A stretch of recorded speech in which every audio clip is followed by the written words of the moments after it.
Halo sahabatku. Selamat datang kembali di channel kesayangan kita, Cerita Momo.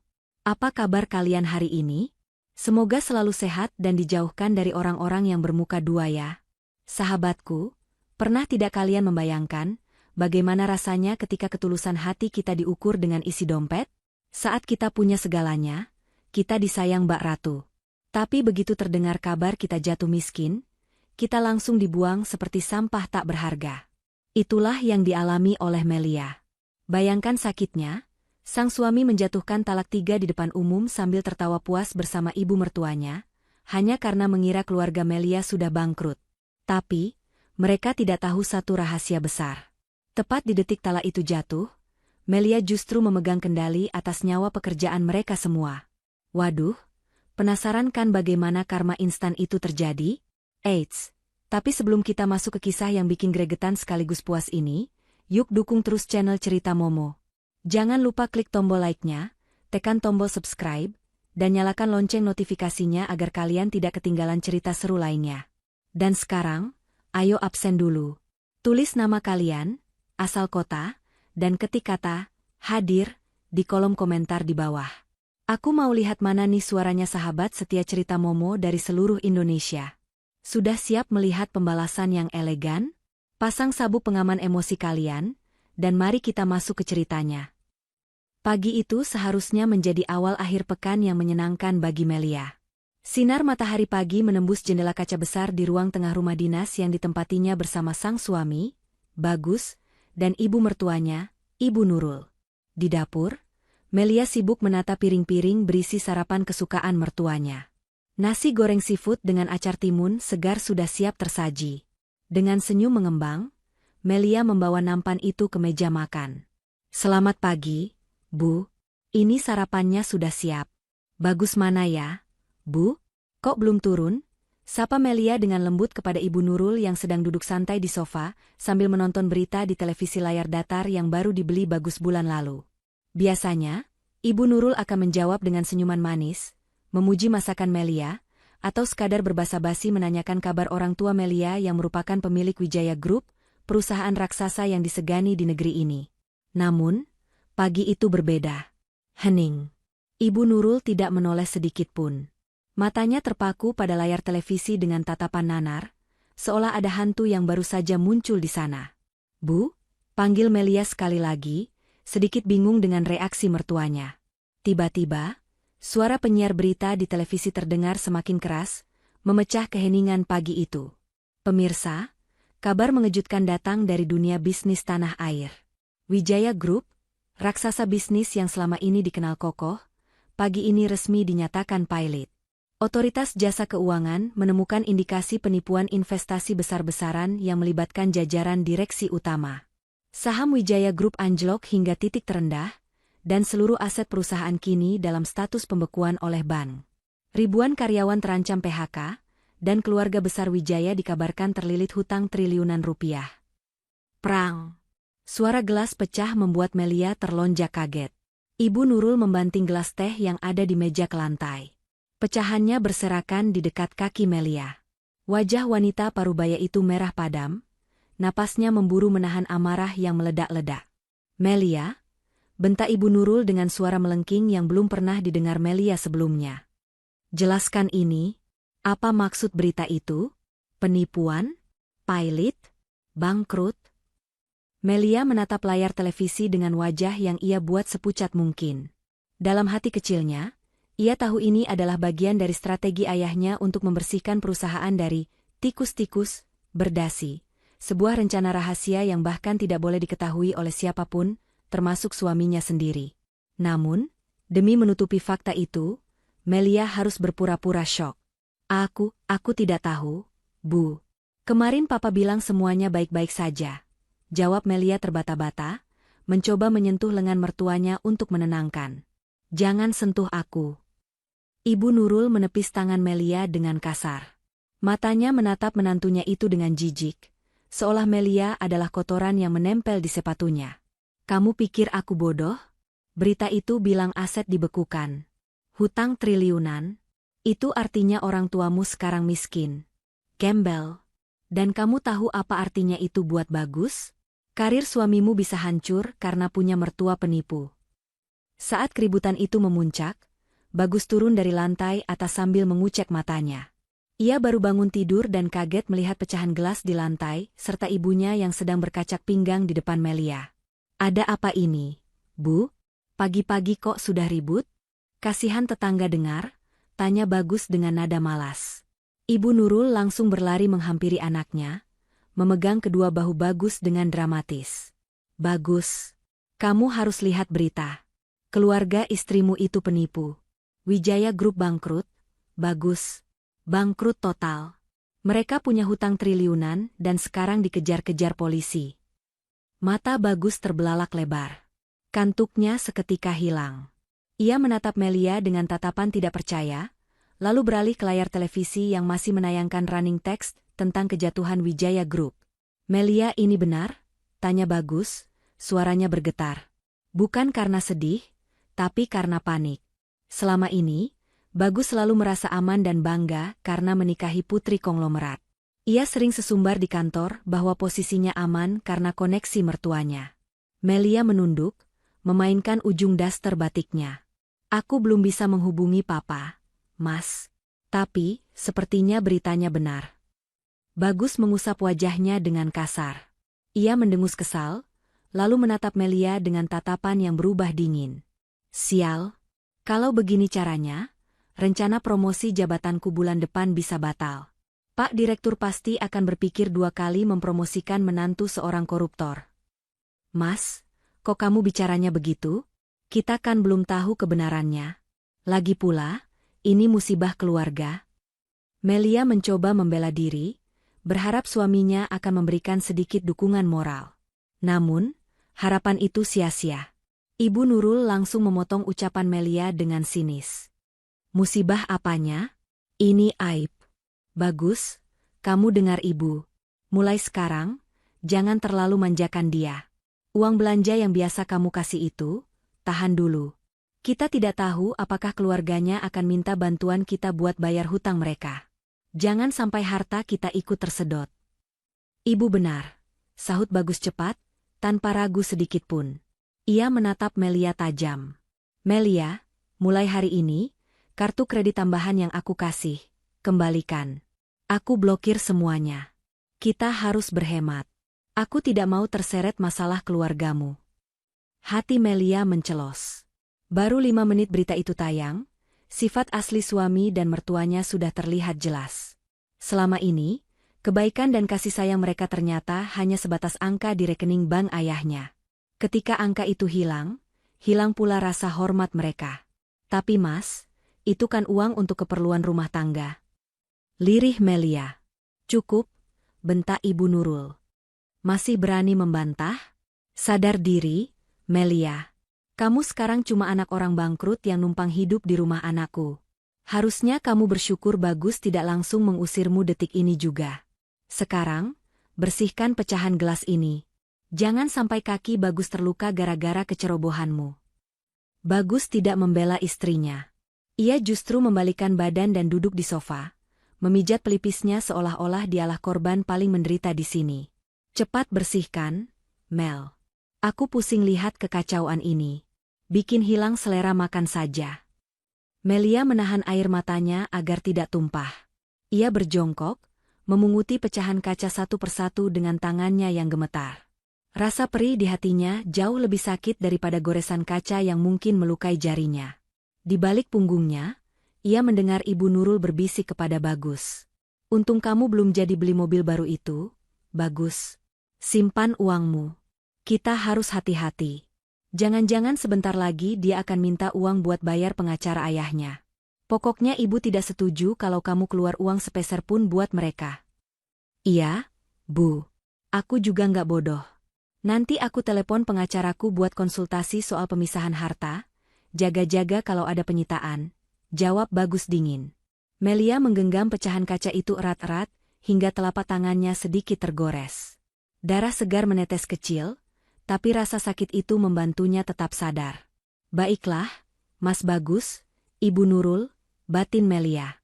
Jika ini wajah asli kalian saat aku jatuh, maka jangan harap kalian akan melihat wajahku saat aku bangkit nanti. Pagi itu, di ruang tengah yang mewah namun terasa dingin, Melia belajar satu hal. Cinta mereka ternyata memiliki label harga, dan label itu baru saja dicabut paksa oleh takdir. Seminggu setelah berita kebangkrutan itu, suasana rumah berubah menjadi neraka kecil bagi Melia.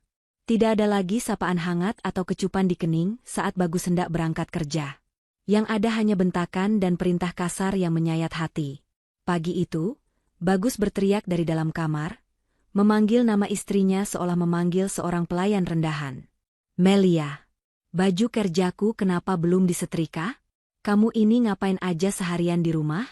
Mentang-mentang dulu anak orang kaya, kerjaan gampang begini saja tidak becus. Melia bergegas masuk membawa kemeja biru navy yang baru saja selesai ia licinkan. Ia berusaha tetap tersenyum meski hatinya pedih. Maaf, Mas. Tadi ibu minta dibuatkan bubur kacang hijau dulu karena maknya kambuh. Jadi aku harus membagi waktu. Bagus merampas kemeja itu dengan kasar dari tangan Melia, tanpa mengucapkan terima kasih.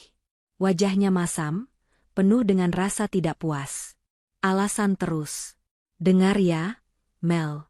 Mulai sekarang kamu harus sadar posisi. Dulu aku bisa maklumi kemanjaanmu karena ayahmu sering kasih proyek ke kantorku. Tapi sekarang, ayahmu itu cuma beban sejarah. Jadi kalau kamu mau tetap tinggal di sini, jadilah istri yang berguna. Jangan cuma jadi pajangan. Kata-kata itu meluncur begitu mudah dari mulut lelaki yang dulu berjanji akan menjaganya dalam suka dan duka di depan penghulu. Melia menelan ludah, menahan perih di dadanya. Ia ingin sekali berteriak bahwa ayahnya tidak sebodoh itu, bahwa Wijaya Group justru sedang membersihkan diri dari pengkhianat internal untuk melompat lebih tinggi. Namun, ia harus menahan diri. Misi ini belum selesai, dan ia harus melihat seberapa jauh topeng suaminya akan terbuka. Sebelum berangkat kerja, Bagus melemparkan beberapa lembar uang ratusan ribu ke atas meja rias dengan gaya meremehkan. Uang itu melayang dan jatuh berserakan di lantai. Ini jatah belanja dapur untuk 1 bulan. Cukup-cukupkan. Melia terbelalak, memungut uang itu dengan tangan gemetar. 1 bulan? Mas, ini cuma 1 juta. Mana cukup untuk makan kita bertiga, bayar listrik, air, dan obat-obatan ibu? Biasanya kan? Biasanya. Potong Bagus tajam sambil mematut diri di cermin, menyisir rambutnya dengan gaya klimis dan menyemprotkan parfum mahal. Itu dulu waktu kamu bawa hoki. Sekarang kamu bawa sial. Lagian, kamu kan pintar masak, ya kreatif sedikitlah. Jangan beli daging sapi terus, beli tempe atau tahu kan bisa. Makan kangkung setiap hari juga sehat. Kalau kurang, ya kamu usaha sendiri. Jual baju-baju mahalmu atau tas-tas branded yang menuhin lemari itu. Jangan cuma jadi parasit di punggung suamimu. Bagus melenggang pergi tanpa pamit, meninggalkan Melia yang terpaku menatap lembaran uang di tangannya. Air matanya hampir jatuh. Namun ia buru-buru menyekanya saat mendengar suara klakson mobil di depan rumah. Bukan mobil Bagus, melainkan mobil merah menyala milik tamu Ibu Nurul. Siang harinya, rumah itu kedatangan tamu istimewa versi Ibu Nurul. Elsa, putri teman arisan Ibu Nurul yang baru pulang dari luar negeri, datang berkunjung. Penampilannya sangat kontras dengan Melia yang kini hanya mengenakan daster rumahan yang agak pudar demi berhemat, sesuai perintah suami. Elsa memakai gaun bermerek, menenteng tas seharga motor sport, dan wangi parfumnya memenuhi seluruh ruang tamu. Duh, Tante Nurul, rumahnya nyaman ya? Mas Bagus memang hebat bisa punya rumah dinas sebagus ini. Tapi kok agak gerah? AC-nya nggak dinyalain? Tanya Elsa dengan nada manja sambil mengipas-ngipas wajahnya dengan tangan yang penuh perhiasan emas. Ibu Nurul melirik sinis ke arah dapur di mana Melia sedang menyiapkan minum. Biasalah, Elsa. Sedang penghematan. Semenjak ada benalu di rumah ini, Tante harus pintar atur keuangan. Melia. Mana minumannya? Lama sekali. Tamu kehausan ini. Jangan lelet kerjanya. Melia keluar membawa nampan berisi sirup dingin. Saat ia meletakkannya di meja, Elsa menatapnya dari ujung kaki ke ujung kepala dengan tatapan meremehkan, seolah sedang menilai harga barang loak. Oh, ini istrinya Mas Bagus? Siapa namanya? Melia ya? Kasihan ya Tante, Dengar-dengar keluarganya lagi ada masalah hukum berat sampai bangkrut. Pasti stres banget ya jadi Mas Bagus harus nanggung beban tambahan. Sindir Elsa sambil menyeruput sirupnya tanpa rasa bersalah. Iya, Elsa. Tante juga pusing. Makanya tante senang kamu main ke sini. Bagus pasti senang kalau tahu ada wanita berkelas dan mandiri seperti kamu yang main ke rumah. Bukannya wanita yang cuma bisa nyusahin dan bawa aib keluarga, jawab Ibu Nurul sambil tertawa kecil, sengaja memanaskan suasana di depan menantunya sendiri. Sore harinya, ketika Bagus pulang, suasana rumah berubah drastis. Bagus yang biasanya pulang dengan wajah lelah dan suka marah-marah, hari ini terlihat lebih cerah. Ternyata Ibu Nurul sudah memberitahu lewat telepon bahwa Elsa datang membawa oleh-oleh mahal untuk Bagus, sebuah jam tangan bermerek dari Eropa. Wah, makasih ya, Elsa. Kamu repot-repot banget. Ini jam tangan impianku yang belum sempat kebeli, ucap Bagus dengan mata berbinar dan senyum lebar yang sudah lama tidak dilihat Melia. Senyum yang dulu hanya milik Melia, kini diberikan cuma-cuma kepada wanita lain karena sebuah jam tangan. Bagus, Elsa, dan Ibu Nurul asyik mengobrol di ruang tamu, tertawa lepas seolah mereka adalah keluarga bahagia yang harmonis. Melia? Ia disuruh Ibu Nurul membereskan dapur dan tidak boleh ikut bergabung. Kamu bau bawang. Nanti Elsa tidak nyaman, dia hidungnya sensitif. Begitu alasan kejam mertuanya. Saat sedang membersihkan meja makan setelah makan malam, di mana Melia hanya makan sisa lauk karena Bagus dan Elsa menghabiskan hidangan utama udang bakar, Melia melihat ponsel Bagus tergeletak di meja dekat televisi. Bagus sedang mengantar Elsa ke depan gerbang bersama Ibu Nurul. Layar ponsel itu menyala. Sebuah pesan WhatsApp masuk. Nama kontaknya, Elsa Cantik. Penasaran, dan didorong oleh firasat buruk yang kuat, Melia memberanikan diri mendekat dan mengintip notifikasi yang muncul di layar terkunci itu. Jantungnya berdegup kencang saat membaca kalimat singkat namun menghancurkan itu. Mas Bagus, makasih ya waktunya malam ini. Kamu makin ganteng deh pakai jam tangan dariku. Sayang banget laki-laki sekeren kamu dapat istri yang udah nggak level dan kumel gitu. Kapan kita dinner berdua di luar? Tante Nurul setuju loh. Katanya biar Mas Bagus bisa fresh lagi. Ciuman. Darah Melia berdesir hebat. Belum sempat ia meletakkan kembali ponsel itu, Bagus masuk kembali ke dalam rumah. Ia melihat Melia berdiri di dekat ponselnya dengan wajah tegang. Dengan panik, Bagus menyambar ponsel itu dari meja. Kamu lancang ya buka-buka HP suami. Sopan santunmu mana? Bentak Bagus, wajahnya terlihat gugup namun segera tertutup oleh amarah yang dibuat-buat. Melia menatap mata suaminya dalam-dalam, mencoba mencari sisa-sisa hati nurani di sana. Elsa mengajak kamu makan malam. Mas? Dan ibu setuju kalian pergi berdua? Bagus terdiam sejenak, lalu justru tersenyum sinis dan menantang. Kalau iya kenapa? Wajar dong aku butuh hiburan. Di rumah isinya cuma masalah dan hutang keluargamu yang bikin stres. Elsa itu segar, dia sukses, dia kaya, koneksinya banyak. Dia bisa bantu karirku, gak kayak kamu yang sekarang cuma bisa habisin duit. Jadi kamu mau selingkuh? Mas? Kamu lupa janji pernikahan kita?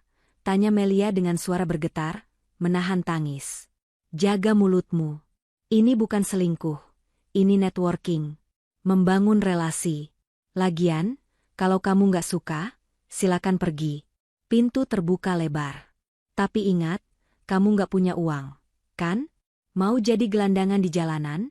Cibir Bagus lalu masuk ke kamar dan membanting pintu dengan keras. Melia berdiri mematung di ruang tengah yang remang. Hinaannya sudah sampai ke tulang sumsum. Malam itu, di bawah rembulan yang redup, Melia tidak menangis. Ia menghapus air matanya dengan kasar, lalu masuk ke kamar mandi, mengunci pintu, dan mengeluarkan ponsel jadul yang ia sembunyikan di balik tumpukan handuk bersih. Ia mengetik pesan singkat kepada Pak Hendra dengan jari yang mantap.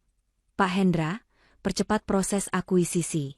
Siapkan data penyelewengan dana Bagus di kantor cabang yang dulu pernah Bapak curigai.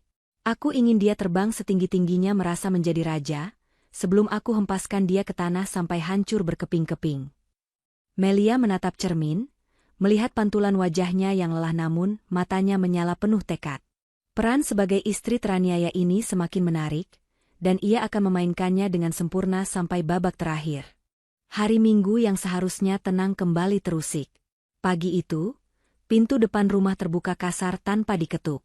Sandi, adik kandung Bagus yang selama ini dikenal sebagai pengangguran abadi dan parasit keluarga, melenggang masuk dengan santainya. Tanpa melepas sepatu sneakersnya yang kotor, ia langsung menghempaskan tubuhnya ke sofa ruang tengah, tepat di tempat Melia baru saja selesai merapikan bantal-bantal kursi. Mel. Woi, Melia. Bikinin kopi dong, yang kental. Jangan kebanyakan gula, nanti gue diabetes kayak orang kaya, teriak Sandi sambil menaikkan kakinya ke atas meja tamu. Debu dari sepatunya mengotori taplak meja yang baru Melia ganti. Melia yang sedang menyapu lantai menahan napas panjang. Sejak berita kebangkrutan keluarganya menyebar, Sandi yang dulu memanggilnya, kakak ipar cantik, kini memanggilnya seolah ia adalah pesuruh. Melia meletakkan sapunya dan berjalan mendekat. Sandi, tolong kakinya diturunkan. Mas Bagus marah kalau meja lecet atau kotor, ujar Melia pelan namun tegas. Sandi mendengus, menurunkan kakinya dengan hentakan keras yang sengaja dibuat-buat. Cih, gaya lu selangit. Mentang-mentang dulu anak orang kaya, sekarang sok ngatur. Buruan kopi. Sama sekalian gue minta duit dong, 500.000 aja. Mau servis motor nih, remnya blong. Melia terbelalak. 500.000 adalah separuh dari uang belanja bulanan yang diberikan Bagus kemarin. Sandi, maaf ya, kakak nggak ada uang sebanyak itu. Mas Bagus cuma kasih jatah pas-pasan buat makan dan listrik. Coba kamu minta langsung ke Mas Bagus. Mendengar penolakan itu, wajah Sandi berubah merah padam. Ia berdiri dan menunjuk wajah Melia. Alah, alasan. Gue tahu lu pasti nyelipin duit kan? Nggak mungkin anak konglomerat langsung miskin mendadak sampai nol. Pelit banget sih lu sama adik ipar sendiri. Pantesan rezeki suami lu seret, istrinya perhitungan. Demi Allah, Sandi. Aku nggak pegang uang, jawab Melia mencoba membela diri. Keributan itu memancing Ibu Nurul keluar dari kamarnya. Wanita parubaya itu keluar dengan wajah masam, masih mengenakan daster tidurnya. Ada apa ini ribut-ribut? Pagi-pagi sudah bikin kepala ibu pusing. Melihat ibunya datang, Sandi langsung memasang wajah memelas yang dibuat-buat, bak aktor sinetron papan atas yang sedang berakting teraniaya. Bu, lihat tuh Melia. Sandi cuma minta tolong pinjam uang sedikit buat benerin rem motor yang rusak. Malah dimaki-maki. Katanya Sandi ini benalu, sampah masyarakat, bisanya cuma minta-minta. Padahal rem motor Sandi bahaya kalau nggak dibenerin. Kalau Sandi kecelakaan gimana? Bu, adu Sandi dengan nada merengek, memutarbalikan fakta dengan lancar. Mata Ibu Nurul langsung melotot ke arah Melia. Tanpa bertanya atau cross-check, ia langsung menyambar lengan Melia dan mencubitnya keras. Au! Sakit, Bu, pekik Melia kaget. Sakit? Lebih sakit mana sama hati anakku? Heh, Melia. Kamu itu numpang di sini. Sandi itu adik kandung suamimu, darah daging keluarga ini. Berani-beraninya kamu hina dia benalu? Yang benalu itu kamu. Bentak Ibu Nurul tepat di depan wajah Melia. Tapi Bu, Sandi bohong. Melia nggak pernah ngomong begitu. Melia cuma bilang uang belanja dari Mas Bagus pas-pasan. Halah. Diam kamu, potong Ibu Nurul kasar. Saya tidak mau tahu alasanmu. Pokoknya kasih Sandi uang yang dia minta. Kalau perlu, kamu jual itu anting emas yang kamu pakai. Lagian buat apa gaya-gayaan pakai perhiasan kalau buat bantu adik ipar saja pelitnya minta ampun. Jangan sampai Bagus tahu kamu pelit sama adiknya, bisa-bisa kamu diusir hari ini juga. Melia memegang telinganya. Anting kecil itu adalah peninggalan almarhumah neneknya. Satu-satunya perhiasan sederhana yang ia pertahankan bukan karena harganya, tapi karena kenangannya. Namun, melihat tatapan buas Ibu Nurul dan senyum licik kemenangan di wajah Sandi, Melia tahu ia tidak punya pilihan lain saat ini jika ingin mempertahankan posisinya di rumah itu demi rencana besarnya. Dengan tangan gemetar dan hati yang teriris, Melia melepas anting itu. Ini, Sandi. Jual saja. Kalau ada sisanya, tolong kembalikan buat beli beras. Sandi menyambar anting itu dengan cepat, matanya berbinar tamak. Nah, gitu dong. Ini baru kakak ipar tahu diri. Sisanya? Ya buat ongkos jalanlah, masa gue jalan kaki ke toko emas. Sandi langsung melesat pergi tanpa mengucapkan terima kasih, bersiul riang sambil melempar-lemparkan anting itu di udara. Ibu Nurul menatap Melia dengan sinis lalu meludah kecil ke lantai. Dasar wanita tidak berguna. Bersihkan lantai ini, lalu masak yang enak. Sandi nanti pulang pasti lapar. Ibu Nurul kembali masuk ke kamarnya, membanting pintu. Tinggallah Melia sendiri di ruang tengah yang sunyi. Air matanya menetes satu, namun segera ia hapus. Ia tidak boleh lemah. Ia merogoh saku dasternya, mengeluarkan ponsel jadulnya, dan berjalan mengendap-endap ke area jemuran di belakang rumah yang sepi. Dengan cepat, ia menekan nomor Pak Hendra. "Halo, Pak Hendra," bisik Melia, suaranya terdengar dingin dan tajam, sangat berbeda dengan nada bicaranya yang lemah lembut di depan mertuanya tadi. "Siap, Bu Melia." "Ada perintah?" Suara berat Pak Hendra terdengar dari seberang. "Pak, tolong pastikan dokumen hutang judi online Sandi sudah lengkap. Saya mau rekam jejak kriminalnya, termasuk kasus penipuan motor temannya tahun lalu yang sempat ditutupi oleh Mas Bagus menggunakan uang perusahaan. Kumpulkan semua buktinya." "Sudah saya amankan, Bu. Berkasnya ada di brankas pribadi saya. Total hutang Sandi di luar sana mencapai 70 juta rupiah, dan ada 3 debt collector yang sedang mencarinya. Apakah Ibu mau saya bocorkan alamat rumah Ibu Nurul ke penagih hutang sekarang?" tanya Pak Hendra. Melia tersenyum tipis, senyuman yang mengandung bahaya. "Jangan sekarang, Pak. Tahan dulu. Biarkan dia menikmati uang hasil jual anting nenek saya hari ini. Saya ingin melihat wajahnya ketika dia sadar bahwa kakak ipar pelit ini memegang kunci penjara untuknya nanti. Fokus saja pada pengambil alihan saham. Berapa persen lagi?" "Tinggal 5% dari pemegang saham minoritas, Bu. Besok pagi deal selesai. Wijaya Group akan resmi menjadi pemilik mayoritas Nusantara Corp." "Bagus. Kerja yang rapi, Pak." Melia menutup teleponnya. Ia menatap langit yang mulai mendung. Di dalam rumah ini, ia diperlakukan seperti sampah. Namun di luar sana, ia sedang menyusun jaring raksasa yang akan menangkap semua orang yang telah menyakitinya.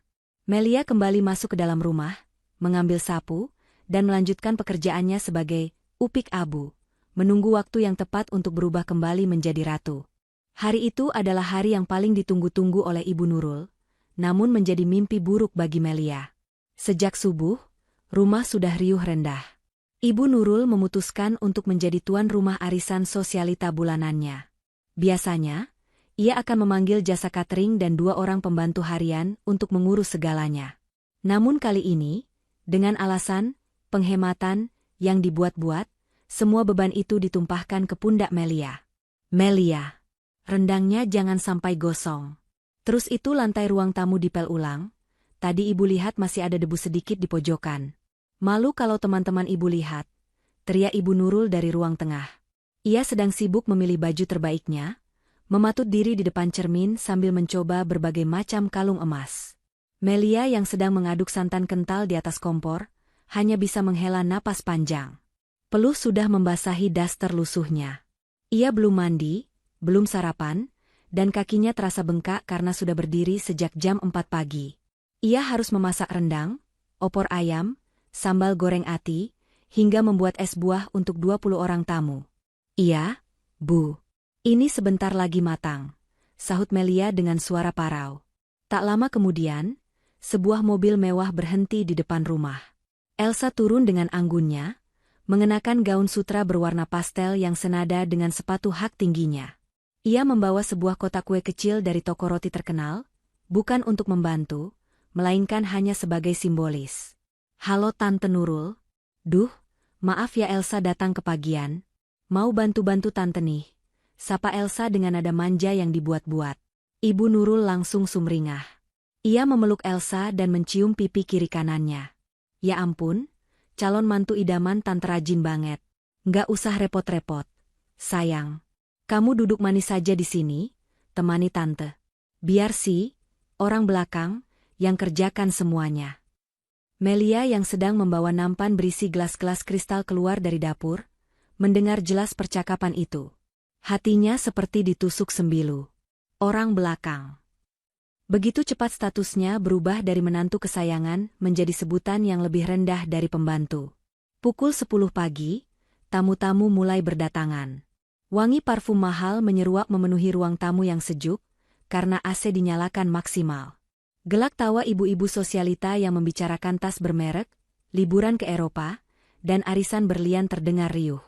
Melia sibuk mondar-mandir dari dapur ke ruang tamu, mengisi ulang toples kue, menuangkan minuman, dan memastikan piring-piring kotor segera diangkat.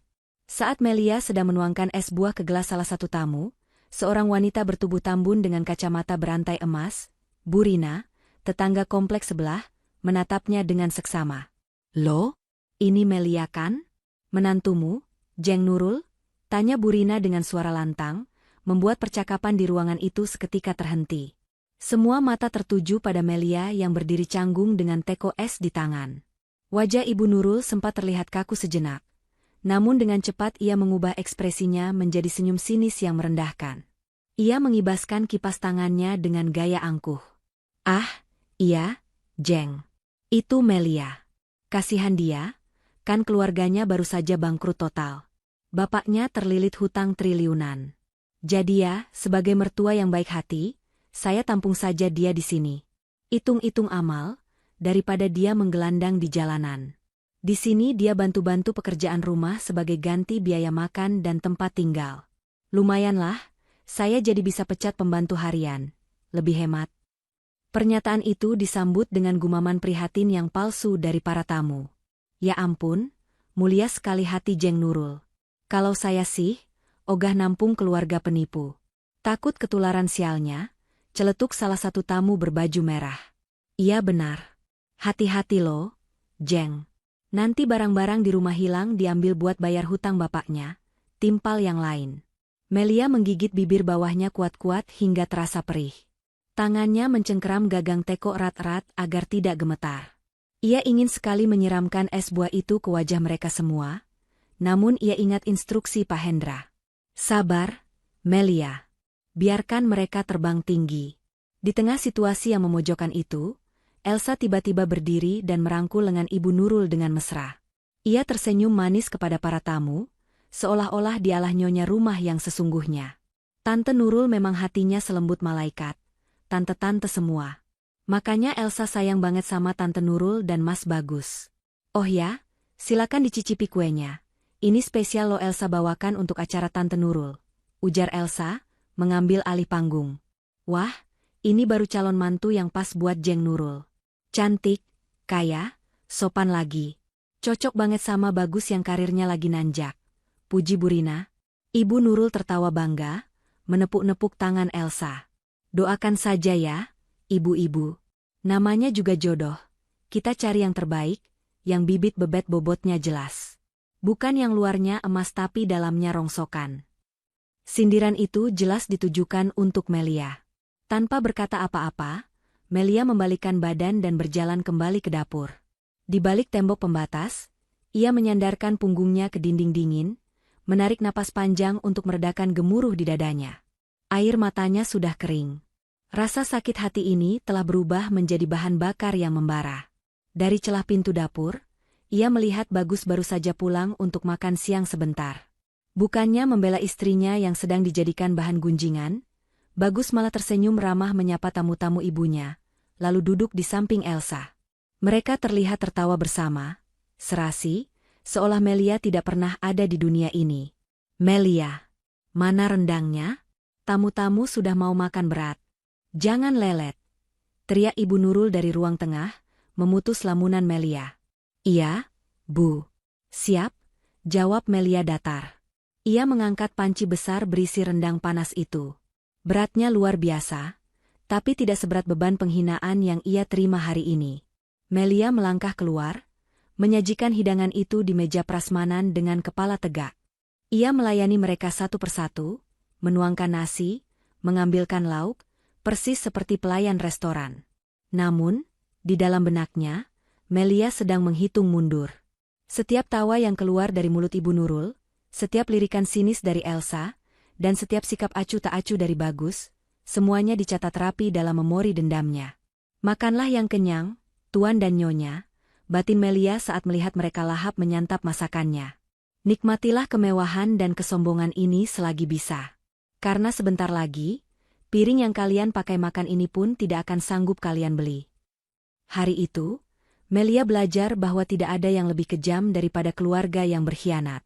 Namun, ia juga tahu, tidak ada pembalasan yang lebih manis daripada melihat musuh jatuh dari puncak tertinggi yang mereka banggakan.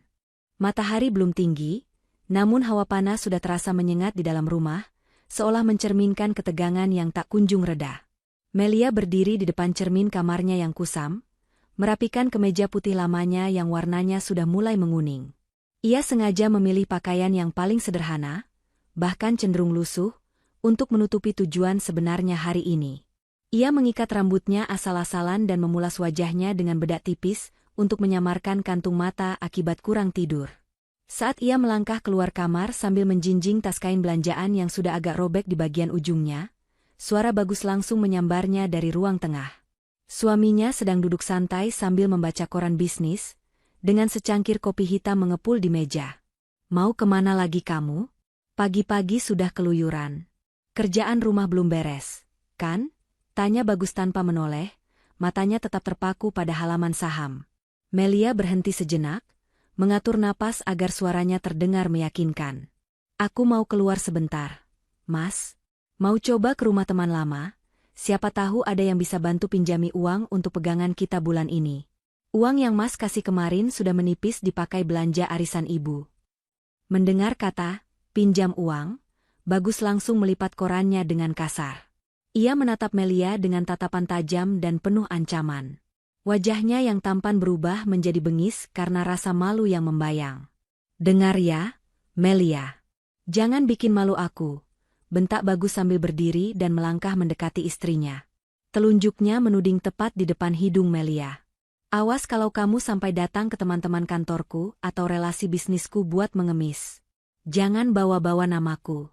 Kalau mereka tanya, bilang saja itu urusan pribadimu.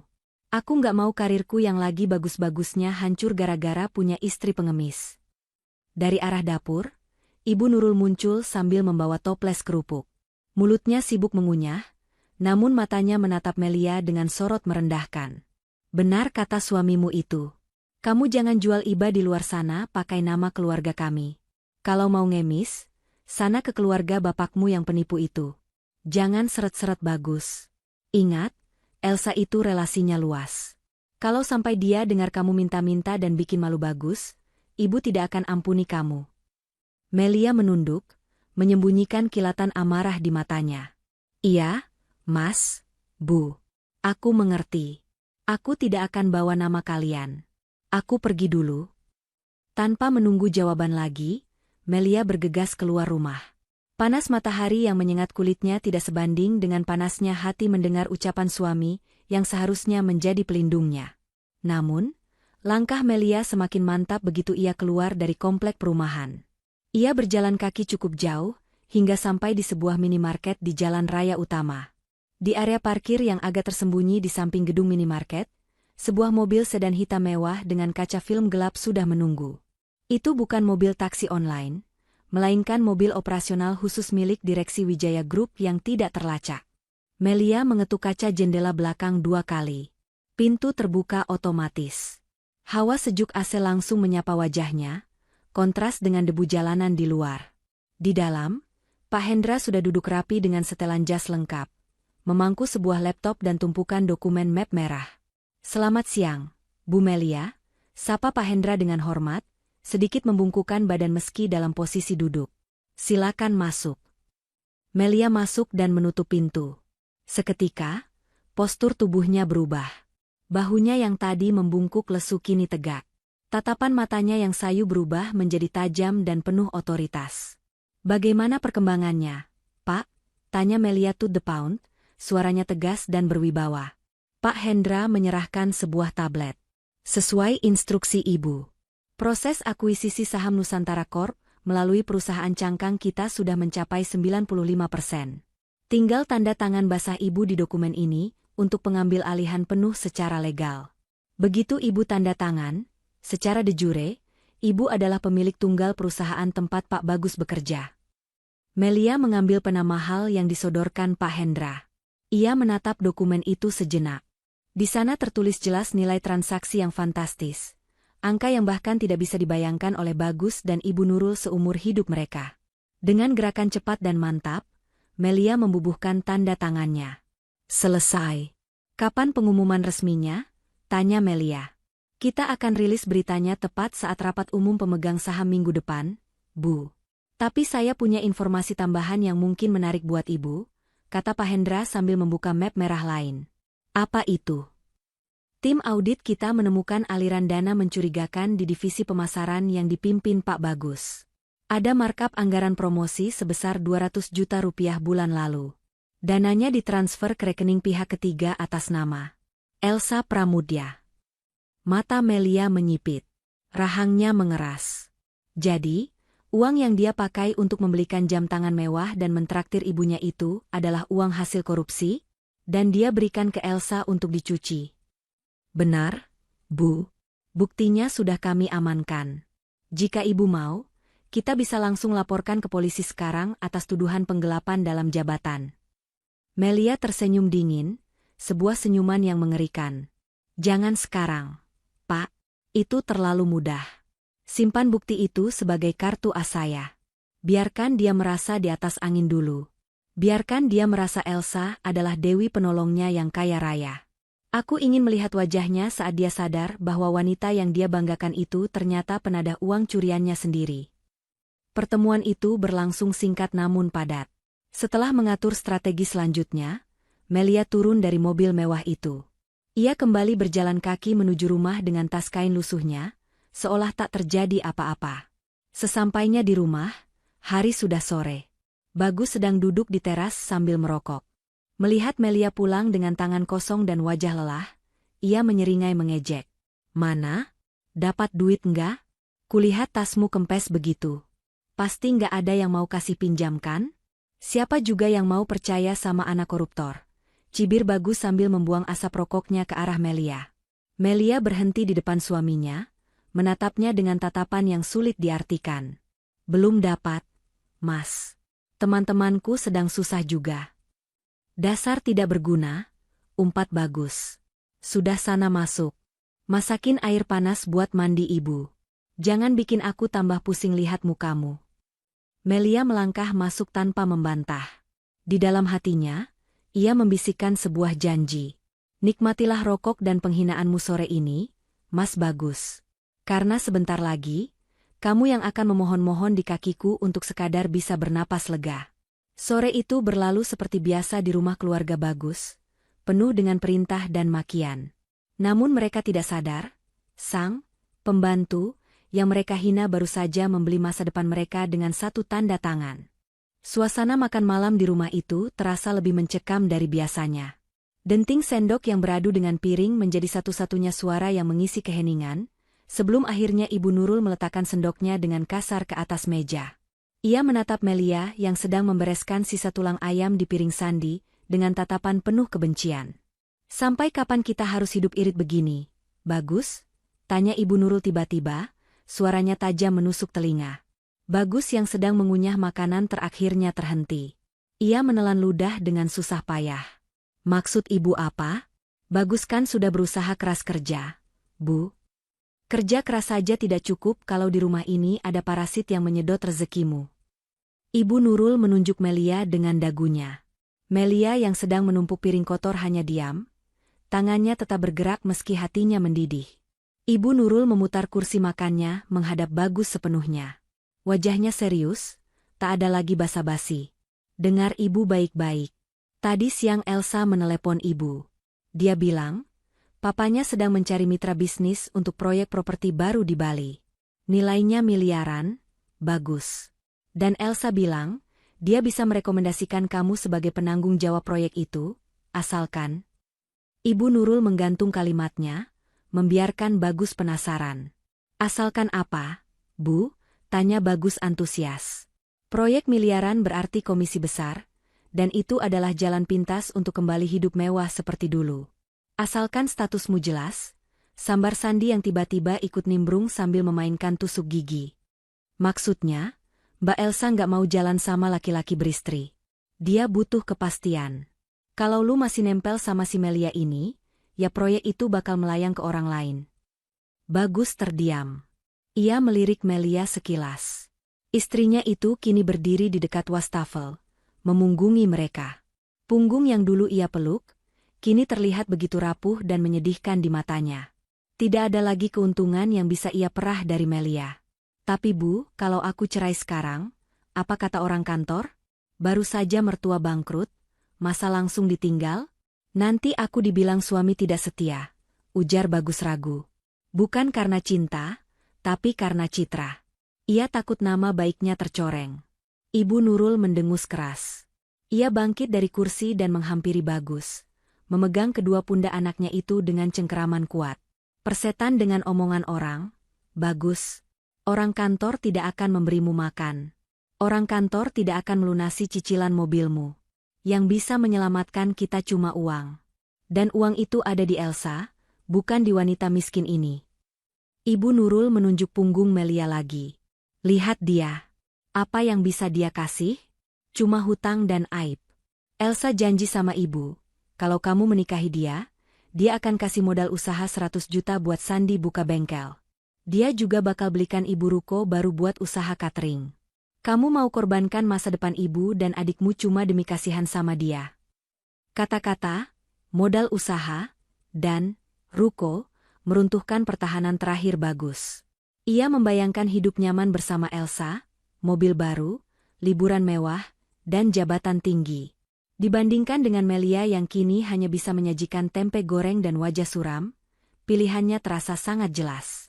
Jadi, ibu mau aku ceraikan Melia? Tanya Bagus pelan, memastikan. Bukan cuma mau, tapi harus, tegas Ibu Nurul. Ibu kasih kamu ultimatum. Pilih ibu dan masa depan cerah bersama Elsa, atau pilih wanita pembawa sial ini dan hidup melarat selamanya. Kalau kamu pilih dia, ibu yang angkat kaki dari rumah ini. Ancaman itu adalah kartu as Ibu Nurul. Bagus tidak pernah bisa membantah ibunya. Ia menghela napas panjang, lalu tatapannya berubah dingin, sekeras batu. Ia menatap punggung Melia yang masih diam mematung di dapur. Baik, Bu. Aku akan urus perceraiannya, ucap Bagus mantap. Prang. Sebuah piring terjatuh dari tangan Melia ke dalam wastafel. Ia tidak sengaja menjatuhkannya, karena tangannya gemetar hebat mendengar keputusan itu. Bagus berjalan mendekati dapur, berdiri tepat di belakang Melia. Kamu dengarkan, Melia? Suara Bagus terdengar datar tanpa emosi. Melia membalikkan badan.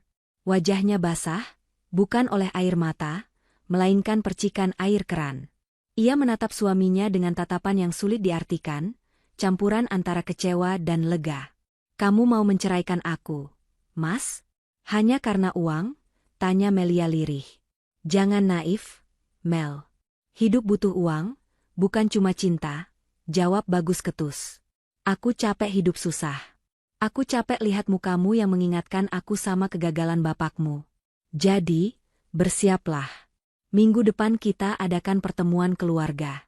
Aku akan jatuhkan talak secara resmi di depan semua orang, biar jelas status kita. Di depan semua orang?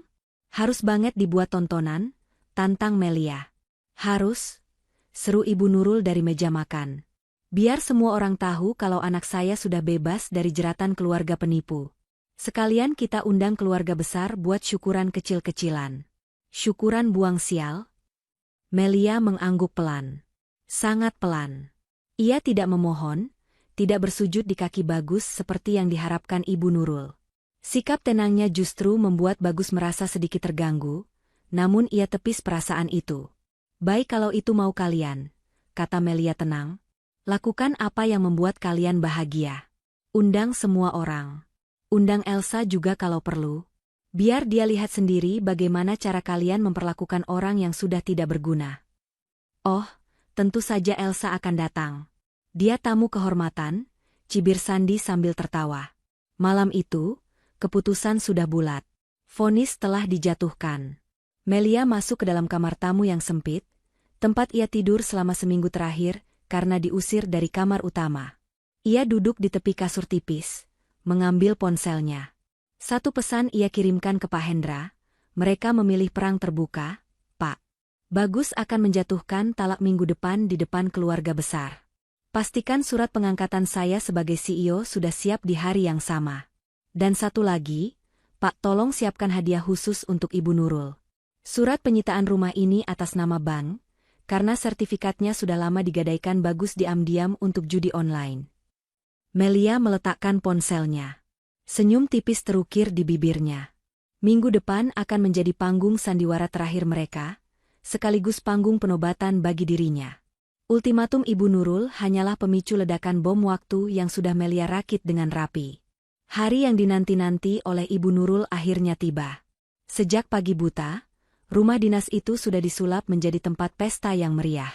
Balon-balon berwarna emas dan perak menghiasi sudut ruangan, dan karpet merah digelar dari pintu gerbang hingga pintu utama. Demi gengsi dan pembuktian kepada keluarga besar bahwa mereka masih mampu, meski besarnya bangkrut, Ibu Nurul nekat mencairkan dana darurat terakhirnya untuk menyewa jasa catering mahal. Ia tidak ingin Melia yang memasak hari ini, ia ingin menantunya itu menderita dengan cara lain. Melia keluar dari kamarnya mengenakan gamis sederhana berwarna biru laut yang sudah lama ia miliki. Tidak ada perhiasan yang melekat di tubuhnya, wajahnya pun hanya dipoles bedak tipis. Namun, kesederhanaan itu justru memancarkan aura ketenangan yang aneh. Seolah ia adalah penonton yang siap menyaksikan pertunjukan sirkus, bukan korban yang akan disembelih. Saat ia melangkah ke ruang tengah, Ibu Nurul langsung mencegatnya dengan tatapan menilai yang menjengkelkan. Wanita parubaya itu sudah berdandan menor dengan kebaya penuh payet dan sanggul tinggi. "Heh, kamu mau kemana dengan baju kampungan begitu?" semprot Ibu Nurul sambil berkacak pinggang. "Nanti tamu-tamu ibu pikir kami pelihara pembantu baru. Masuk sana. Ganti baju seragam pelayan catering saja kalau perlu, biar sesuai sama nasibmu." Melia menatap mertuanya datar. "Ini baju paling layak yang aku punya, Bu. Baju-baju bagus kau kan sudah ibu suruh jual minggu lalu buat beli rokok Sandi." Ibu Nurul mendengus kasar, tidak mau berdebat karena bel pintu sudah berbunyi. "Ya sudah. Tapi ingat satu hal, jangan berani-berani duduk di sofa utama atau kumpul sama tamu VIP. Tempatmu di belakang, dekat dapur. Tugasmu hari ini memastikan gelas tamu tidak kosong dan piring kotor segera diangkat. Jangan bikin malu Bagus di depan om dan tantenya." Satu persatu mobil keluarga besar mulai berdatangan. Parkiran rumah yang tidak terlalu luas itu segera penuh sesak. Para kerabat Bagus, tante-tante yang gemar bergosip dan paman-paman yang angkuh, turun dari kendaraan mereka. Suasana seketika riuh rendah. Begitu mereka masuk, tatapan mereka langsung tertuju pada Melia yang berdiri mematung di dekat pintu penghubung dapur. Bisik-bisik tetangga mulai terdengar, sengaja tidak dipelankan agar Melia bisa mendengarnya. Itu istrinya Bagus kan? Si Melia?" bisik Tante Rina, adik Ibu Nurul yang mulutnya terkenal pedas. "Iya, itu dia. Kasihan ya, lihat deh bajunya. Kumel banget. Padahal dulu waktu bapaknya masih jaya, dia sombongnya minta ampun. Pakai tas ratusan juta. Sekarang, cih, kayak gembel," sahut sepupu Bagus sambil tertawa kecil. "Bagus kok mau ya nahan dia di rumah? Kalau aku jadi Bagus, sudah aku tendang dari kemarin. Bikin aura rumah jadi suram aja, timpal yang lain." Melia mendengar semuanya. Setiap kata setajam silet, mengiris sisa-sisa harga dirinya. Namun, ia tetap berdiri tegak, membalas tatapan mereka dengan senyum tipis yang sopan namun dingin. Ia tahu, sebentar lagi, pertunjukan sesungguhnya akan dimulai. Puncak keriuhan terjadi ketika sebuah mobil sport putih berhenti di depan pagar. Elsa turun dengan gaya bak selebriti papan atas. Ia mengenakan gaun merah menyala yang memamerkan lekuk tubuhnya, lengkap dengan kacamata hitam yang disampirkan di kepala. Di tangannya, ia menjinjing beberapa paper bag bertuliskan merek ternama. "Assalamualaikum, Tante Nurul. Mas Bagus." Sapa Elsa dengan suara manja yang dibuat sekeras mungkin. Bagus yang sejak tadi sibuk menyalami paman-pamannya, langsung berlari kecil menyambut Elsa. Wajahnya berseri-seri, kontras sekali dengan saat ia melihat Melia tadi pagi. "Waalaikumsalam, Elsa. Ya ampun, kamu cantik banget hari ini," puji Bagus tanpa malu-malu, menggandeng tangan Elsa masuk ke dalam rumah di hadapan semua orang, termasuk di hadapan istrinya sendiri yang sah. Keluarga besar Bagus langsung mengerubungi Elsa. Mereka berebut menyalami wanita itu, seolah Elsa adalah dewi penyelamat yang turun dari langit. Wah, ini ya calonnya Bagus yang baru? Cantik, berkelas, wangi lagi. Beda jauh sama yang di pojokan sana. Sindir Tante Rina keras-keras sambil melirik Melia. Elsa tersenyum palsu, pura-pura malu. Ah tante bisa saja. Elsa cuma teman dekat kok. Oh ya, ini Elsa bawakan sedikit oleh-oleh buat tante dan om semua. Ada kain batik sutra, ada jam tangan juga. Sontak sorak-sorai kegirangan membahana di ruang tamu. Mereka sibuk membuka hadiah dari Elsa, memuji-muji kebaikannya setinggi langit. Sementara itu, Sandi berjalan menghampiri Melia dengan segelas jus jeruk yang sudah kosong di tangannya. Woi, Mel. Lu ngapain bengong aja kayak patung? Nih, isin lagi minum gue. Terus bawain juga buat Mbak Elsa yang dingin. Cepetan. Jangan lemot. Perintah Sandi dengan kasar, menyodorkan gelas kotor itu ke dada Melia. Melia mengambil gelas itu. Ia berjalan pelan menuju meja prasmanan, menuangkan jus, lalu membawanya ke arah Elsa yang sedang duduk bak ratu di sofa utama, diapit oleh Bagus dan Ibu Nurul. Silakan minumnya, Mbak Elsa, ucap Melia datar, meletakkan gelas itu di meja. Elsa menatap Melia dengan tatapan iba yang sangat merendahkan. Aduh, makasih ya, Mbak Melia. Maaf lo jadi ngerepotin. Harusnya Mbak duduk aja, kan kasihan lagi hamil lupa, Mbak Melia kan belum hamil-hamil juga ya? Mandul atau stres mikirin hutang bapak? Gelak tawa meledak di ruangan itu. Ibu Nurul tertawa paling keras sambil menepuk paha Elsa. Hahaha, kamu ini ada-ada saja, Elsa. Tapi benar juga, untung Bagus belum punya anak dari dia. Kalau punya, ibu nggak bisa bayangin cucu ibu punya darah penipu. Bagus ikut tersenyum simpul, meski ada sedikit rasa tidak nyaman di wajahnya melihat Melia dipermalukan sedemikian rupa. Namun, rasa gengsi dan iming-iming harta Elsa menutupi nuraninya. Sudah. Melia, kamu ke belakang saja. Jangan ganggu pemandangan di sini. Melia mengangguk. Ia tidak membela diri. Ia membalikkan badan dan berjalan mundur ke sudut ruangan, dekat pintu dapur. Di sana, ia berdiri dalam bayang-bayang, mengamati wajah-wajah serakah yang sedang berpesta di atas penderitaannya. Ia meraba saku gamisnya. Ponselnya bergetar satu kali. Pesan dari Pak Hendra masuk, semua tim sudah siap di posisi. Bu, saya menunggu instruksi ibu untuk masuk. Melia tidak membalas. Ia hanya menatap jam dinding. Sebentar lagi, biarkan mereka tertawa 5 menit lagi. Biarkan mereka merasa menang. Karena semakin tinggi mereka terbang dalam keangkuhan, semakin hancur tulang-tulang mereka saat jatuh nanti. Ibu Nurul kemudian berdiri, mengetuk gelasnya dengan sendok untuk meminta perhatian. Suasana seketika hening. Bapak-bapak, ibu-ibu, saudara-saudara sekalian, seru Ibu Nurul lantang dengan wajah berseri-seri. Terima kasih sudah datang. Hari ini adalah hari yang spesial bagi keluarga kami. Ada pengumuman penting yang akan disampaikan oleh putra kebanggaan saya, Bagus. Pengumuman yang akan membuang sial dari rumah ini, dan membuka lembaran baru yang lebih cerah. Semua mata tertuju pada Bagus yang kini berdiri perlahan, merapikan jasnya, dan memasang wajah serius. Ia melirik Elsa yang memberinya kode semangat, lalu melirik Melia di pojok ruangan dengan tatapan dingin. Melia menarik napas panjang. Inilah saatnya. Panggung penghinaan ini akan segera mencapai klimaksnya. Bagus berdeham pelan, mencoba menjernihkan tenggorokannya yang tiba-tiba terasa kering. Ia memandang sekeliling ruangan, menatap wajah-wajah penasaran keluarga besarnya yang menanti kalimat apa yang akan keluar dari mulutnya. Di sampingnya, Ibu Nurul menatap dengan mata berbinar penuh harap, sementara Elsa tersenyum menyemangati sambil sesekali membenarkan letak rambutnya agar terlihat anggun. Assalamualaikum warahmatullahi wabarakatuh. Bagus memulai pidatonya dengan nada formal yang kaku. Terima kasih kepada Om, Tante, dan semua saudara yang sudah hadir hari ini. Seperti yang Ibu bilang, hari ini adalah hari yang sangat penting bagi masa depan saya dan keluarga ini.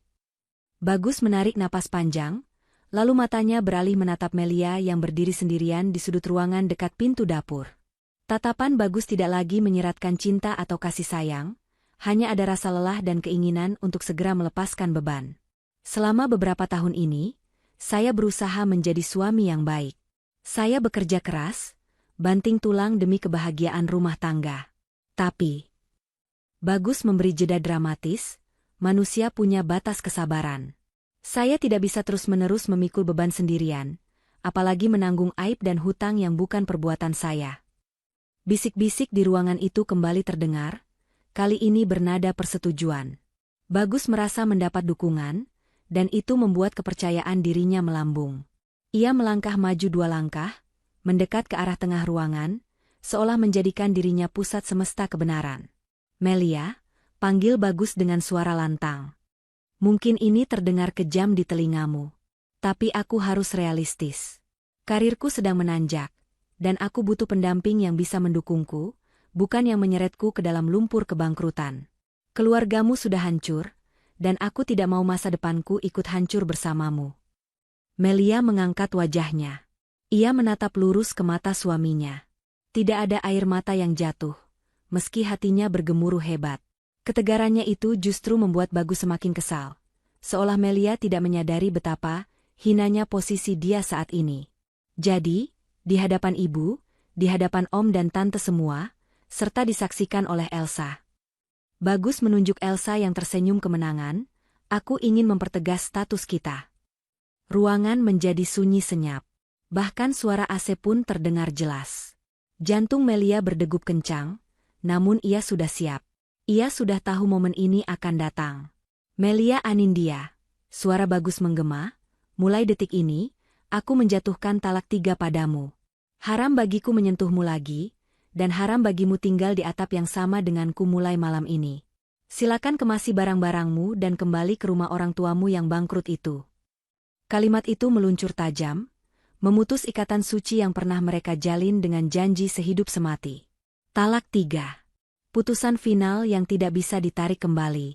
Bagus menghembuskan napas lega, seolah baru saja membuang sampah busuk yang selama ini ia gendong. Hening sejenak menyelimuti ruangan, sebelum akhirnya pecah oleh suara tawa yang melengking tinggi. "Hahaha, akhirnya." Ibu Nurul bertepuk tangan dengan heboh, memecah keheningan. Wajahnya memerah karena kegirangan. Ia berdiri dan langsung memeluk Bagus erat-erat, lalu beralih memeluk Elsa. "Keputusan yang sangat tepat, Bagus. Sangat tepat," seru Ibu Nurul dengan suara yang sengaja dikeraskan agar Melia mendengarnya jelas. "Lagian keluarganya sudah bangkrut, sudah bukan level kita lagi. Masa anak ibu yang karirnya cemerlang mau punya mertua gembel? Ih, amit-amit." "Betul itu, Tante," sahut Sandi sambil mengunyah kue tart dengan rakus. "Sekarang rumah ini bersih dari parasit. Besok kita bisa napas lega tanpa takut ditagih debt collector bapaknya Melia." Keluarga besar yang hadir pun ikut tertawa dan bertepuk tangan, seolah mereka baru saja menyaksikan kemenangan tim sepak bola favorit, bukan kehancuran sebuah rumah tangga. Tante Rina bahkan bersorak, "Hidup Bagus. Hidup Elsa. Nah, ini baru pasangan serasi." Elsa berjalan mendekati Melia dengan langkah angkuh. Ia berdiri tepat di depan Melia, melipat tangan di dada, dan menatapnya dengan tatapan penuh ejekan. "Dengarkan, Mbak Melia, Mas Bagus sudah talak 3. Jadi, tolong tahu diri ya.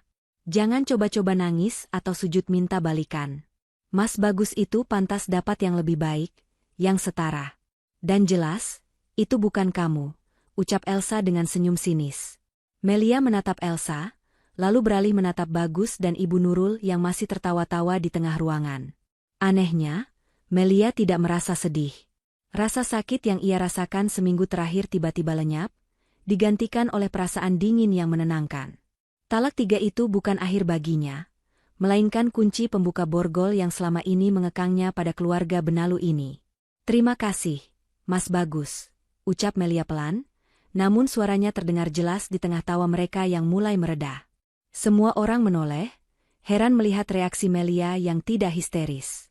"Terima kasih sudah melepaskan aku," lanjut Melia dengan senyum tipis yang misterius. "Dengan jatuhnya talak 3 ini, maka secara agama dan hukum, aku sudah tidak punya kewajiban apapun lagi padamu dan keluargamu. Aku bebas." "Baguslah kalau sadar." Sana pergi. Angkut baju-baju kumelmu itu. Usir Ibu Nurul sambil mengibaskan tangannya seolah mengusir lalat. Melia melirik jam dinding. Pukul 14 tepat. Waktu yang dijanjikan Pak Hendra. Baru saja Ibu Nurul hendak membuka mulut lagi untuk menghina, tiba-tiba terdengar suara, ting, dari saku celana Bagus. Itu suara notifikasi email prioritas tinggi dari kantor. Detik berikutnya, suara yang sama terdengar dari ponsel Sandi, ponsel sepupu Bagus yang bekerja di grup perusahaan yang sama, bahkan ponsel Elsa ikut bergetar. Bunyi notifikasi itu bersahut-sahutan seperti orkestra kepanikan. Bagus mengerutkan kening. Ia merogoh sakunya dengan santai. Sebentar, kok email kantor masuk hari Minggu begini? Jangan-jangan pengumuman bonus proyek. Dengan senyum yang masih tersisa di bibirnya, Bagus membuka kunci layar ponselnya. Ia membuka email yang bertanda merah dengan subjek, pengumuman mendesak, akuisisi perusahaan dan restrukturisasi direksi. Mata Bagus bergerak membaca baris demi baris email itu. Senyum di wajahnya perlahan memudar. Dahinya berkerut dalam. Wajahnya yang tadi merah karena tawa, kini perlahan berubah pucat pasi, seputih kertas. Tangannya mulai gemetar. Ini tidak mungkin. Gumam Bagus lirih, matanya terbelalak menatap layar ponsel seolah melihat hantu. Kenapa, Mas? Bonusnya gede ya? Tanya Sandi penasaran, ikut melongo ke ponsel kakaknya. Namun begitu Sandi membaca tulisan di sana, matanya ikut melotot. Hah? Diakuisisi? Sama siapa? Melia, yang masih berdiri di posisinya, merogoh saku gamisnya. Ia mengeluarkan sebuah kartu akses berwarna hitam emas. Kartu akses VVIP yang hanya dimiliki oleh pemilik perusahaan tertinggi.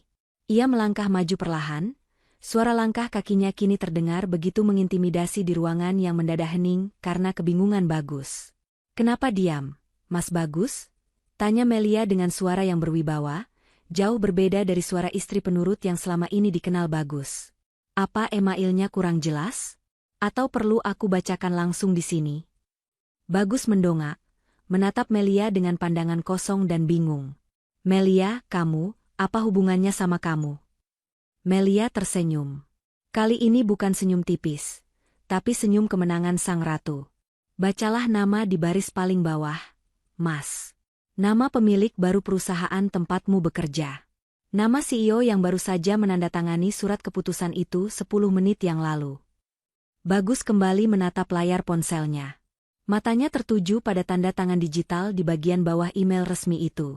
Di sana, tertulis dengan jelas, nama yang sangat ia kenal, namun dengan jabatan yang membuatnya serasa disambar petir di siang bolong. CEO pemilik Tunggal Nusantara Corp, Melia Anindya Wijaya. Ponsel mahal di tangan Bagus terlepas, jatuh menghantam lantai dengan suara keras, retak seketika. Tapi retakan itu tidak sebanding dengan retakan yang baru saja menghantam jantungnya. Tawa Ibu Nurul mati total, digantikan oleh wajah horor yang tak terlukiskan. Pesta itu baru saja berubah menjadi pengadilan. Keheningan di ruang tamu itu begitu mencekam, seolah-olah oksigen baru saja disedot habis. Semua mata, yang tadi menatap Melia dengan jijik, kini terpaku padanya dengan tatapan tak percaya. Bagus masih mematung, mulutnya sedikit terbuka, sementara ponselnya yang retak tergeletak bisu di lantai. Melia melangkah maju, membelah kerumunan keluarga besar Bagus, seperti Musa membelah Laut Merah. Langkahnya tenang namun penuh otoritas.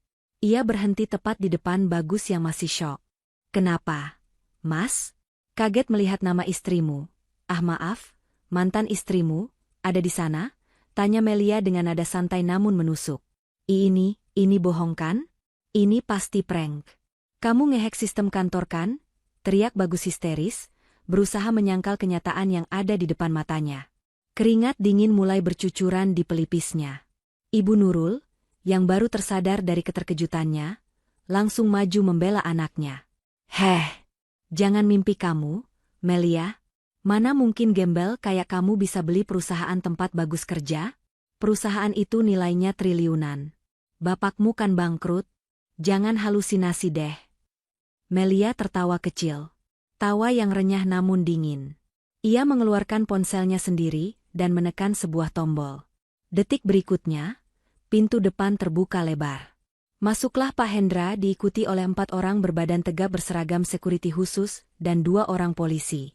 "Selamat siang, Bu CEO," sapa Pak Hendra lantang sambil membungkuk hormat kepada Melia. Suaranya menggema di seluruh ruangan, menegaskan siapa penguasa sebenarnya di sana. Pak Hendra menyerahkan sebuah map tebal kepada Melia. Melia membukanya dan memperlihatkan isinya kepada Bagus dan Ibu Nurul. Itu adalah dokumen akta notaris resmi, lengkap dengan materai dan cap basah kementerian, menyatakan bahwa Wijaya Group telah mengakuisisi 100% saham Nusantara Corp, dan Melia Anindya ditunjuk sebagai pemegang kekuasaan tertinggi. Berita kebangkrutan itu? Melia tersenyum miring. Itu cuma umpan, Mas. Umpan untuk melihat siapa kawan, siapa lawan, dan siapa pengkhianat. Papa sengaja menyebarkan isu itu untuk memancing musuh bisnisnya keluar. Dan ternyata, bukan cuma musuh bisnis yang terpancing, tapi juga musuh dalam selimut di rumahku sendiri. Kaki Bagus lemas. Ia terduduk di sofa, menatap Melia dengan pandangan nanar.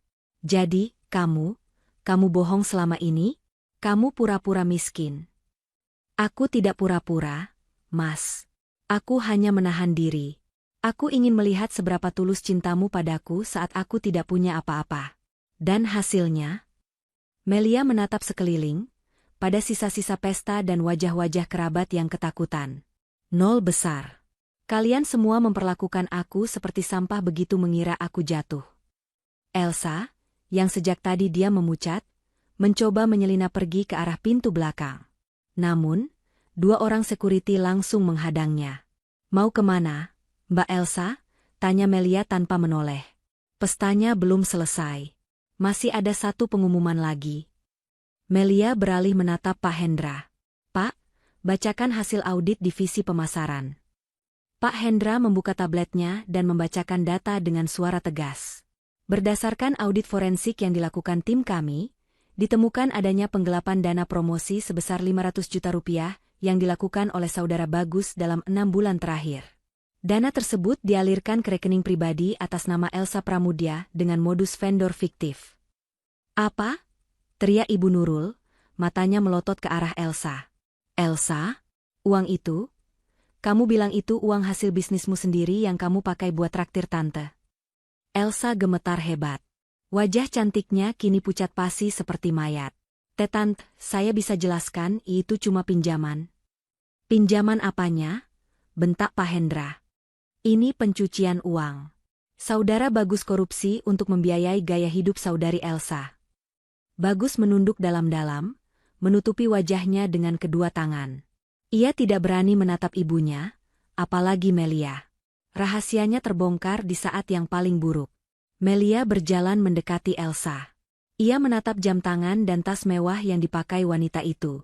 "Jam tangan ini, tas ini, semuanya dibeli pakai uang perusahaan saya.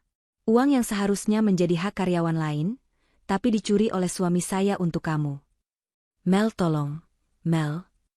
Bagus akhirnya bersuara, merangkak mendekati kaki Melia. Suara angkuhnya hilang tak berbekas, digantikan oleh rengekan menyedihkan. "Aku hilaf, tolong jangan laporkan ke polisi. Karirku, masa depanku."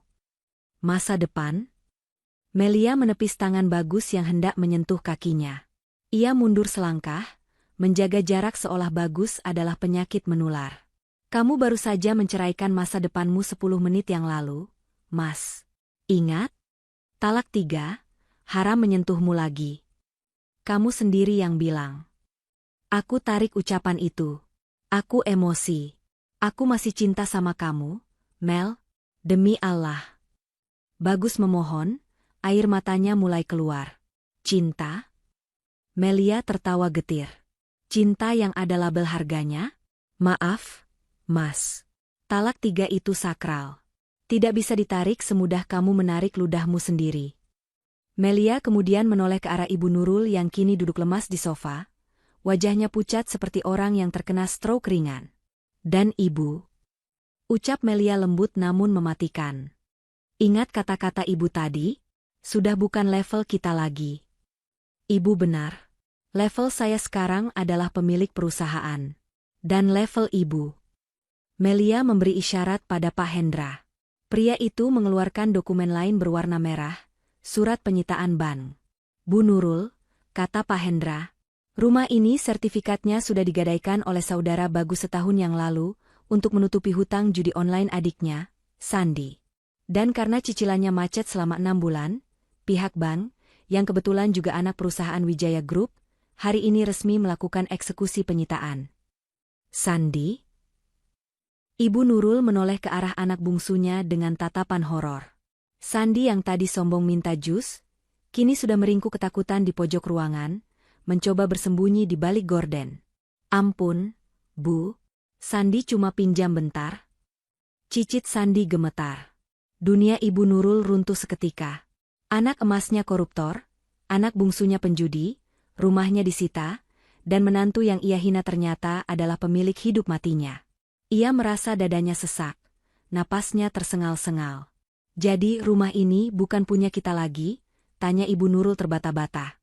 Bukan, jawab Melia tegas. Dan sesuai aturan perusahaan, karena Bagus sudah saya pecat secara tidak hormat per hari ini, kalian tidak punya hak lagi tinggal di fasilitas dinas maupun rumah pribadi yang sudah disita ini. Kalian harus keluar. Sekarang. Melia, tega kamu sama mertua sendiri? Jerit Ibu Nurul histeris. Ibu sudah tua. Mau tinggal di mana? Tega? Melia menatap mertuanya tajam.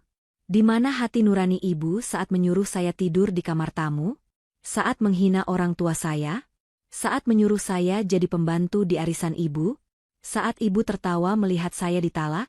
Ibu menuai apa yang ibu tanam. Melia berbalik badan, tidak ingin melihat wajah-wajah munafik itu lagi. Pak Polisi, silakan bawa Bagus dan Elsa atas tuduhan penggelapan dan pencucian uang. Dan untuk security, tolong, bantu, Ibu Nurul dan Sandi mengemasi barang-barang mereka. Pastikan mereka keluar dari gerbang dalam waktu 1 jam. Jangan biarkan mereka membawa satupun aset perusahaan. Melia. Tunggu. Melia? Teriakan Bagus menggema saat polisi mulai memborgol tangannya. Elsa menangis histeris saat digiring keluar. Ibu Nurul pingsan di sofa, sementara Sandi diseret paksa oleh security karena mencoba membawa lari vas bunga mahal. Keluarga besar yang lain?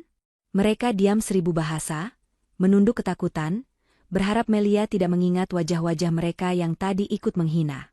Tapi Melia ingat. Ia ingat semuanya. Namun, bagi Melia, mereka hanyalah semut kecil yang tidak perlu diinjak. Hukuman terbesar bagi mereka adalah melihat kesuksesan Melia yang tak akan pernah bisa mereka capai. Melia berjalan keluar menuju mobil jemputannya. Matahari sore bersinar terang, menyinari langkahnya. Beban berat di pundaknya telah hilang. Ia bukan lagi istri yang teraniaya. Ia adalah Melia Anindya Wijaya, sang ratu yang telah kembali ke tahtanya. 1 bulan telah berlalu sejak badai besar mengguncang rumah dinas yang kini telah kosong itu. Pagi ini, matahari bersinar cerah menembus dinding kaca lantai 45 gedung Nusantara Corp. Di dalam ruangan CEO yang luas dan elegan, Melia duduk di kursi kebesarannya. Ia tidak lagi mengenakan daster lusuh atau gamis tua. Tubuhnya kini dibalut blazer custom made berwarna abu-abu arang yang memancarkan kewibawaan. Pak Hendra mengetuk pintu dan masuk membawa tablet. Selamat pagi, Bu Melia. Jadwal meeting dengan investor Jepang sudah siap jam 10 nanti. Tapi sebelumnya, ada kabar terbaru mengenai hasil sidang putusan pengadilan pagi ini. Melia meletakkan penanya, menatap asisten setianya itu dengan tenang. Bagaimana hasilnya?